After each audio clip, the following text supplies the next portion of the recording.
Satoshi maníacos, Bitcoin sigue ahí, firme, respirando en medio del ruido, y eso ya de por sí es extraño. Porque cuando el precio no se rompe, pero todo alrededor empieza a endurecerse, normalmente no estamos viendo calma. Estamos viendo compresión, y hoy hay dos cargas de profundidad moviéndose al mismo tiempo. La primera, Bitcoin aguanta en el centro del tablero. La segunda, gobiernos, supervisores y estructuras de poder están cerrando el espacio alrededor del ecosistema cripto. Así que, Satoshi maníacos, la regla de riesgo de hoy es simple: si miras solo el gráfico, ves la superficie. Si miras quién está marcando los nuevos límites del mercado, entiendes la jugada real. Ayer el mercado dejó una sensación incómoda, como si algo se estuviera preparando por debajo del precio. No hubo un derrumbe claro, pero tampoco una liberación limpia. Y cuando pasa eso, lo normal es que el capital estratégico y el mando regulatorio sigan recolocando piezas. Hoy ese mapa tiene tres frentes muy claros. Primero, Estados Unidos abre la puerta a valores tokenizados sobre Rails on-chain. Segundo, Reino Unido y Europa aprietan el perímetro con redadas y presión normativa. Tercero, Rusia y Coinbase muestran que la batalla legal ya no es local, sino global. Por lo tanto, criptonautas, aquí tienes la primera evidencia dura. Ya no estamos ante noticias sueltas, sino ante varias potencias intentando decidir cómo, por dónde y bajo qué condiciones podrá moverse cripto en la siguiente fase. Por eso el micro payoff llega ya. El problema de hoy no es si Bitcoin está fuerte o débil. El problema es que el campo donde se mueve cripto se está volviendo más estrecho, más vigilado y más condicionado. Bitcoin puede seguir resistiendo, sí. Pero, guerreros del bloque, si el perímetro cambia, cambia también la libertad real del ecosistema. Primera pieza, Estados Unidos. La SEC deja caer la posibilidad de facilitar valores tokenizados en cadena. Y esto, a primera vista, suena alcista, moderno, incluso casi revolucionario, pero, Satoshi maníacos, aquí está la maniobra inteligente del sistema. No están diciendo que la tecnología no sirve.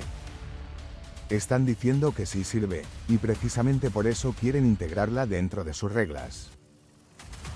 Esa es la diferencia que lo cambia todo. Porque una cosa es que la cadena de bloques gane legitimidad como infraestructura eficiente. Y otra muy distinta es quién podrá usar esa infraestructura, con qué tipo de activos, bajo qué permisos y bajo qué vigilancia. Ahí está el verdadero giro. El poder monetario, la banca internacional, las gestoras de capital y las firmas de inversión entran en la red. Eso puede traer liquidez, narrativa y adopción. Sí, pero, criptonautas, también puede convertir una parte clave del universo blockchain en un entorno cada vez más filtrado y supervisado. Y eso, Satoshi maníacos, es una de las cosas más locas que vas a escuchar, pero aquí está el por qué funcionará. El sistema ha entendido que combatir de frente a una tecnología útil es menos eficaz que absorberla, integrarla. Vestirla de legitimidad, convertirla en infraestructura aceptable, pero bajo sus condiciones. Acento. De manera que, guerreros del bloque, el campo de batalla ya no está solo en la innovación, sino en el control del acceso.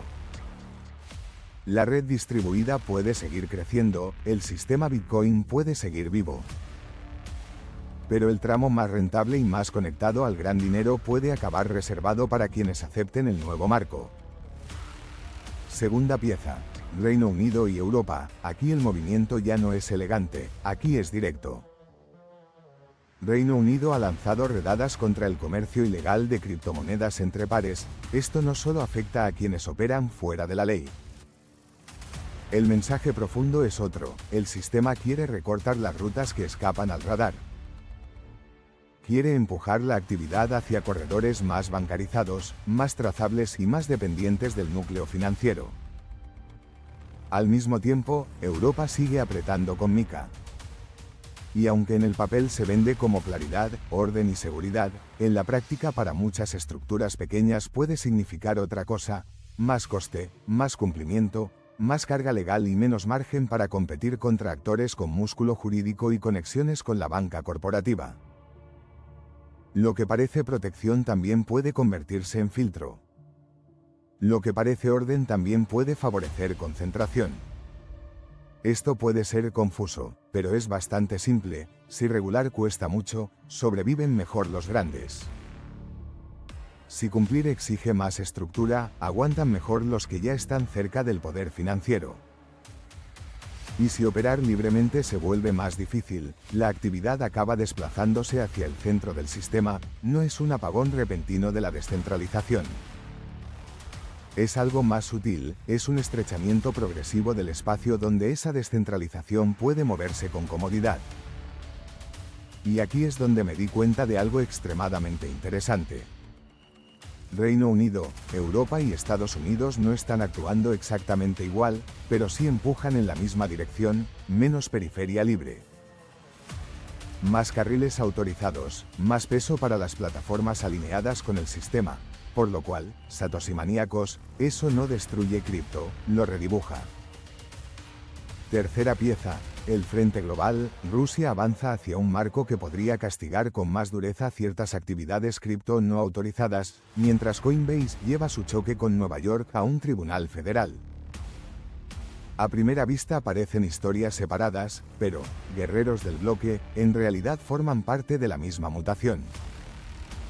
El Estado quiere definir dónde termina la innovación tolerable y dónde empieza la actividad que considera inaceptable.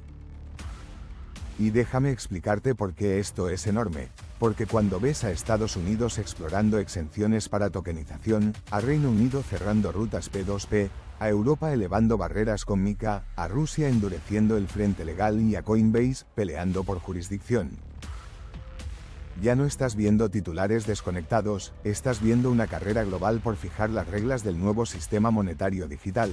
Entonces, criptonautas, eso transforma nuestras expectativas. La pregunta correcta ya no es solo si Bitcoin subirá mañana, la próxima semana o el próximo mes. La pregunta correcta es en qué tipo de entorno tendrá que sobrevivir y crecer Bitcoin durante el próximo ciclo. Porque si el nuevo marco lo diseñan gobiernos, supervisores, circuitos bancarios y grandes vehículos financieros, entonces el mercado no desaparece, pero se vuelve otra cosa. Aquí encaja Satoshi de forma natural. Si llevamos su espíritu al momento actual, la lectura sería esta: cuando una red demuestra que puede operar sin pedir permiso, el sistema se organiza para convertir ese permiso en requisito. Y sinceramente, eso es lo que empieza a sentirse hoy, no una prohibición frontal. Algo más sofisticado, una domesticación progresiva. Y aquí llega la revelación final: muchos siguen pensando que la próxima fase del mercado dependerá sobre todo del capital que entre, del dato macro, de los ETF o del próximo movimiento del precio, pero, Satoshi maníacos, puede que la clave del ciclo no esté solo en cuánto dinero entra, sino en quién define las puertas por las que ese dinero podrá entrar. Eso cambia por completo la lectura, porque si controlas la infraestructura legal, controlas gran parte del flujo. Si controlas el acceso, condicionas el futuro del ecosistema sin necesidad de destruirlo. Por eso el título de hoy no es humo: el nuevo cerco regulatorio cripto ya no se puede ocultar. Y no estamos ante sospechas dispersas, ya no estamos ante un simple choque aislado entre cripto y el poder. Hoy vemos algo más profundo: integración selectiva por un lado, presión legal por otro, concentración de acceso en medio, y Bitcoin resistiendo justo en el centro de esa tensión. Así que, guerreros del bloque, la lectura final es clara: Bitcoin sigue en pie, sí. Además, criptonautas, el terreno que lo rodea está cambiando más rápido de lo que muchos creen. Y en esta fase entender la arquitectura del dinero, las rutas del capital y los movimientos del poder puede ser tan importante como mirar una vela de 5 minutos. Porque el que solo mira el precio ve ruido. Pero el que conecta las piezas ve el diseño del tablero. Y quizá eso sea lo más importante de todo: Tal vez no estamos viendo el fin de cripto. Tal vez estamos viendo el intento de volverlo compatible con el sistema sin dejarlo realmente libre, y esa, Satoshi maníacos, puede ser una de las batallas más delicadas de este ciclo. Si has llegado hasta aquí, déjame en comentarios tu lectura. ¿Esto es protección del mercado o un cerco cada vez más estrecho sobre la libertad cripto? Suscríbete, revienta el like, activa la campana y comparte este vídeo con otro compañero de batalla, porque lo que viene no se va a entender mirando titulares sueltos. Se va a entender viendo quién está moviendo los límites del tablero antes que el resto XD.